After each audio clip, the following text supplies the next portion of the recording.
ప్రతి సినిమా యాడ్‌లో కనిపించే ముఖేష్ తెలుసా? ఎలా చనిపోయాడో తెలిస్తే షాక్ అవుతారు. థియేటర్‌లో మూవీ చూడడం ప్రతి ఒక్కరికి ఇష్టం ఉంటుంది. అయితే థియేటర్‌లో మూవీ చూసే ముందు ప్రతి ఒక్కరికి కంటే యాడ్స్ ముందు కనిపిస్తూ ఉంటాయి. ముఖ్యంగా అందులో ముఖేష్ యాడ్ ప్రతి ఒక్కరి మనసులను కలిచివేస్తూ ఉంటుంది. ఆస్పత్రి బెడ్‌పై పడుకొని పొగాకు తన జీవితాన్ని ఇలా చేసిందని చెప్పుకొస్తాడు. అయితే మీరు ఎప్పుడైనా ఆలోచించారా? అసలు ఈ ముఖేష్ ఎవరు? ఇతను నిజంగానే క్యాన్సర్‌తో చనిపోయాడా? దీని గురించి పూర్తి సమాచారం ఇప్పుడు మనం తెలుసుకుందాం.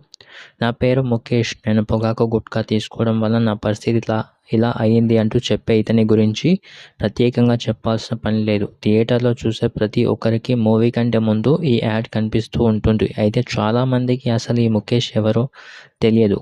కాగా ఈయన గురించి ఇప్పుడు మనం ఏంటో తెలుసుకుందాం. ముఖేష్ మహారాష్ట్రలోని భూసావాల్ అనే చిన్న పట్టణంలో జన్మించాడు. ఇతను రోజు కూలీ చేస్తూ జీవనం సాగిస్తూ ఉండే వ్యక్తి. ఇతని సంపాదన పైన కుటుంబం జీవనం సాగించేది.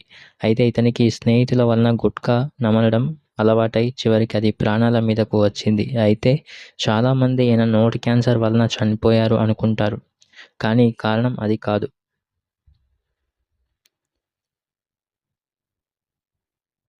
ముఖేష్ చనిపోయి ఇప్పటికి దాదాపు 17 సంవత్సరాలు గడిచిపోయింది. అయితే చాలామంది ఈయన గుట్కా నమలడం వలన నోటి క్యాన్సర్ బారిన పడి అతి చిన్న వయసులోనే 24 సంవత్సరాలకే మరణించాడు అనుకుంటారు. కానీ ముఖేష్ చనిపోయింది కేవలం నోటి క్యాన్సర్ వల్ల మాత్రమే కాదంట. ముఖేష్ 2009లో అనారోగ్య సమస్యలతో ఆసుపత్రిలో చికిత్స తీసుకుంటూ ఉన్నాడు. అప్పటికే ఆయన ఆరోగ్యం చాలా క్షీణించింది. ఆ సమయంలోనే ఈ యాడ్ షూట్ చేశారు. తాను పొగాకు బానిస అయ్యాను, అమ్మ వద్దు అన్నా వినలేదు. చివరికి ఇలా అనారోగ్యంతో పోరాడుతున్నాను అంటూ చెప్పుకొస్తూ ఉంటాడు.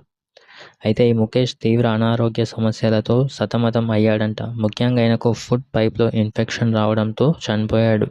కానీ చాలామంది ఈయన క్యాన్సర్ వలన చనిపోయాడు అనుకుంటారు. కానీ ముఖేష్ చనిపోయింది ఫుడ్ పైప్ ఇన్ఫెక్షన్ వల్లనంట.